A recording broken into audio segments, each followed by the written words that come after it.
নমস্কার বন্ধুরা, আমি সোমা হ্যাপি ফ্যামিলির পক্ষ থেকে আপনাদের সকলকে স্বাগত। আশা করি আমার নতুন পুরনো সকল বন্ধুরাই খুব ভালো আছেন।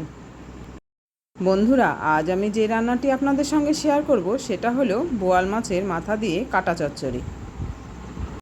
আমি জানি আমার সকল বন্ধুরাই আমার থেকে খুব ভালো রান্না করেন, তো এই রেসিপিটা আমি আজকে যেভাবে রান্না করেছি সেটাই আপনাদের সঙ্গে শেয়ার করব। আর এটা কিন্তু খেতে দুর্দান্ত হয়েছিল। তাহলে বন্ধুরা, রেসিপিটি দেখতে হলে বারবার স্কিপ না করে একটা লাইক দিয়ে সম্পূর্ণটাই দেখবেন। আর এটাই আমার বিশেষভাবে আপনাদের কাছে অনুরোধ। আপনার দেওয়া একটা লাইকের জন্য আমার এই ভিডিওটি আরও 5 জনের কাছে পৌঁছে যাবে, আর তারই সঙ্গে আমি আরও নতুন নতুন ভিডিও বানাতে উৎসাহিত হব। তাহলে আসুন বন্ধুরা, আর দেরি না করে রান্নাটা বসিয়ে দেওয়া যাক। এখানে আমি নিয়েছি বোয়াল মাছের মাথা। এটাকে ভালো করে ধুয়ে পরিষ্কার করে নিয়েছি। এখন এই ধুয়ে রাখা মাছের মাথাটার মধ্যে আমি দিয়ে দিলাম পরিমাণ মতো লবণ ও হলুদ। লবণ হলুদ দিয়ে এটাকে ভালো করে আমি হাত দিয়ে মাখিয়ে নিলাম। এই যে বন্ধুরা, লবণ হলুদ মাখানো হয়ে গেছে।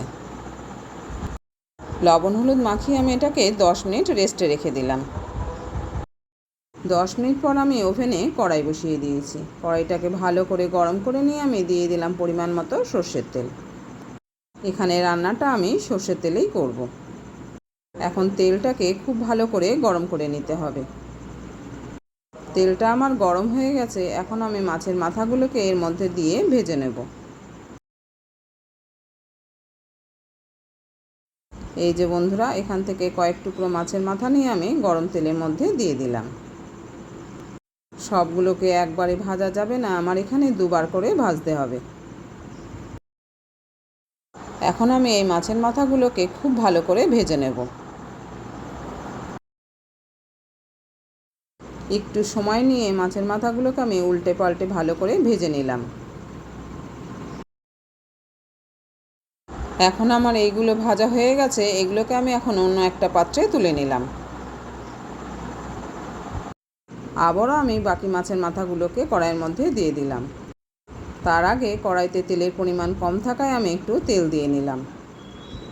এই যে দেখুন বন্ধুরা, বাকি মাছের মাথাগুলোকে এখন আমি আবারও কড়াইয়ের মধ্যে দিয়ে দিলাম। ঠিক একই রকমভাবে আমি এগুলোকেও ভেজে নেব।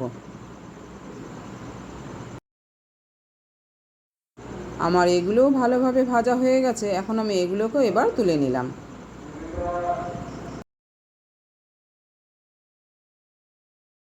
এই যে বন্ধুরা, এগুলোকে আমি অন্য পাত্রে তুলে নিলাম। এখন কড়াইটাকে একটু পরিষ্কার করে নিয়ে তেল না থাকায় আমি আবারও তেল দিয়ে দিলাম। আবারও তেলটাকে গরম করে নিয়ে এর মধ্যে আমি দিয়ে দিলাম 2টো শুকনো লঙ্কা চেরা আর হাফ চামচ মতো সাদা জিরে। এটাকে এবার একটু নেড়ে চেড়ে ভেজে নিলাম। শুকনো লঙ্কার কালারটা চেঞ্জ হয়ে গেলে এখন আমি এর মধ্যে দিয়ে দিলাম কেটে রাখা আলু। এখানে আমি মাঝারি সাইজের 2টো আলুকে এরকম ডুমো করে কেটে নিয়েছি। আলুগুলোকে এখন আমি হালকাভাবে ভেজে নেব। এর মধ্যে দিয়ে দিলাম আমি পরিমাণ মতো লবণ। লবণ দিয়ে আলুগুলোকে নেড়ে চেড়ে হালকাভাবে ভেজে নিলাম। আলুগুলো হালকাভাবে ভাজা হয়ে গেছে। এখন আমি দিয়ে দিলাম মাঝারি সাইজের একটা টমেটোকে কেটে রেখেছিলাম সেটাকে। টমেটো দিয়ে আবারও এটাকে নেড়ে চেড়ে নিলাম। এখন টমেটোটা একটু নরম হয়ে গেলে এর মধ্যে দিয়ে দেবো আমি পেঁয়াজ আদা রসুনের পেস্ট। এখানে আমি মাঝারি সাইজের 2টো পেঁয়াজ, 8-10 কোয়া রসুন, 1 টুকরো আদা ও 5-6টা কাঁচা পাকা লঙ্কাকে পেস্ট করে নিয়েছিলাম। এবার এটাকে ভালো করে কষিয়ে নিতে হবে। প্রায় 4-5 মিনিট ধরে এটাকে নেড়ে চেড়ে একটু কষিয়ে নিলাম। এটা কষানো হয়ে গেছে। এখন আমি এর মধ্যে দিয়ে দেবো গুঁড়ো মশলাগুলোকে। এখানে আমি 1 চামচ করে ধনের গুঁড়ো, জিরের গুঁড়ো ও লঙ্কার গুঁড়ো নিয়েছি, আর নিয়েছি পরিমাণ মতো হলুদ। এটাকে এখন সামান্য জল দিয়ে আমি একটা পেস্ট তৈরি করে নেব। এই যে বন্ধুরা, দেখতেই পাচ্ছেন এর মধ্যে আমি সামান্য জল দিয়ে এটাকে নেড়ে চেড়ে একটা পেস্ট তৈরি করে নিলাম। এদিকে পেঁয়াজ আদা রসুনটা ভালো করে কষানো হয়ে গেছে। এখন আমি এর মধ্যে দিয়ে দিলাম তৈরি করে রাখা মশলার পেস্টটিকে। এবার সবগুলোকে একসঙ্গে ভালো করে কষিয়ে নিতে হবে। এই যে একটু সময় নিয়ে বন্ধুরা আমার মশলাটা ভালো করে কষানো হয়ে গেছে। এখন আমি এর মধ্যে দেবো সামান্য জল। তাই মশলার বাটিটা ধুয়ে সামান্য জল আমি এর মধ্যে দিয়ে দিলাম। জল দিয়ে আবার এটাকে ভালো করে নেড়েচেড়ে কষিয়ে নেব। এবার জল দিয়ে কষানোর সময় এখন আমি এর মধ্যে দিয়ে দেবো ভেজে রাখা মাছের মাথার টুকরোগুলোকে। এই যে দেখতেই পাচ্ছেন বন্ধুরা, আমি ভেজে রাখা মাছের মাথার টুকরোগুলোকে দিয়ে দিলাম। এখন আমি এই সবগুলোকে একসঙ্গে ভালো করে নেড়েচেড়ে নেব, যাতে আলু ও মশলার সঙ্গে মাছের মাথাটাও ভালো করে কষানো হয়ে যায়। বেশ কিছুটা সময় নিয়ে আমি নেড়েচেড়ে এটাকে কষিয়ে নিলাম। আর এই কষানোটা যত সময় নিয়ে কষানো হবে তরকারির টেস্টটা কিন্তু তত ভালো হবে। এখন এটা আমার কষানো হয়ে গেছে। এখন আমি দিয়ে দিলাম এর মধ্যে জল। আমি প্রথমে মাছটা ভেজে যে থালায় রেখেছিলাম সেই থালায় অনেকটা তেল ছিল, তাই ওই থালাটা ধুয়ে কিছুটা জল দিয়ে দিলাম এর মধ্যে। এবার আমি দিয়ে দিলাম উষ্ণ গরম জল। আর এই জলটা যে যেরকম গ্রেভি রাখবেন সেই পরিমাণ অনুযায়ী দেবেন। এখানে আমি আমার পরিমাণ অনুযায়ী জল দিয়ে দিয়েছি। জল দিয়ে এটাকে খুব ভালো করে নেড়েচেড়ে একটু মিশিয়ে নিলাম। এখন আমি এর একটা ঢাকা চাপা দিয়ে 10 মিনিট খুব ভালো করে এটাকে ফুটিয়ে নেব। এই যে বন্ধুরা, আমি ঢাকা চাপা দিয়ে দিলাম আর 10 মিনিট পরে এটাকে খুলেও নিলাম। এখন কিন্তু তরকারির ঝোলটা খুব ভালোভাবে ফুটে গেছে আর তরকারি থেকে খুব সুন্দর একটা গন্ধ বেরোচ্ছে।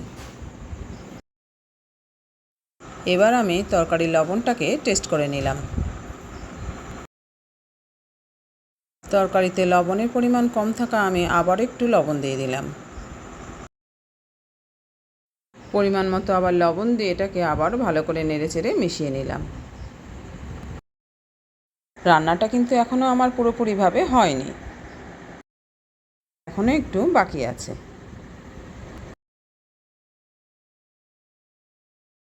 এবার আমি এর মধ্যে দিয়ে দিলাম 1 চামচ মতো ঘি।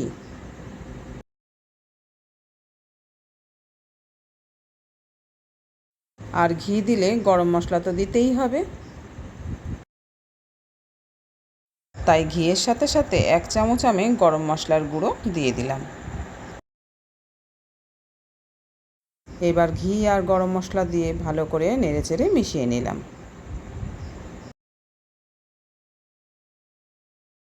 এখন কিন্তু রান্নাটা থেকে দারুণ সেন্ট বেরোচ্ছে।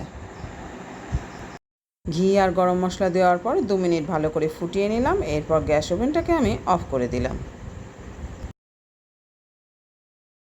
গ্যাস ওভেনটাকে অফ করে দিয়ে আমি আরও 2 মিনিট ঢাকা চাপা দিয়ে এটাকে রেস্টে রেখে দিলাম। ঠিক 2 মিনিট পরে ঢাকাটা আবার খুলে নিলাম। ব্যাস, এখন আমাদের রেডি বোয়াল মাছের মাথার কাটা চচ্চড়ি। তাহলে বন্ধুরা, আজকের রান্নাটি কীরকম লাগলো অবশ্যই কিন্তু জানাবেন। ভালো লেগে থাকলে লাইক, শেয়ার ও কমেন্ট করবেন। আর যদি কোনো নতুন বন্ধু এসে থাকেন তাহলে চ্যানেলটিকে সাবস্ক্রাইব করে অবশ্যই আমার পাশে থাকবেন। আর হ্যাঁ, সাবস্ক্রাইব করার সময় পাশে থাকা বেল বাটনের অল অপশানটা ক্লিক করে দেবেন। তাহলে যখনই কোনো আমি নতুন ভিডিও আপলোড করব সঙ্গে সঙ্গে তার নোটিফিকেশান আপনি পেয়ে যাবেন আর আপনি আপনার সময় মতো সেটাকে দেখে নেবেন। আজ এই পর্যন্ত বন্ধুরা, দেখা হচ্ছে পরের ভিডিওতে অন্য কোনো রেসিপি নিয়ে। সবাই ভালো থাকবেন, সুস্থ থাকবেন। আর আমার সঙ্গে এতক্ষণ যে সকল বন্ধুরা রয়েছেন তাদের অসংখ্য ধন্যবাদ। আর হ্যাঁ, বাড়িতে যেদিন এই রকম বোয়াল মাছের মাথা আনা হবে সেদিন কিন্তু ঠিক এইভাবে একদিন বাড়িতে বানিয়ে খাবেন। তাহলে চলি বন্ধু, আবার কাল আসবো।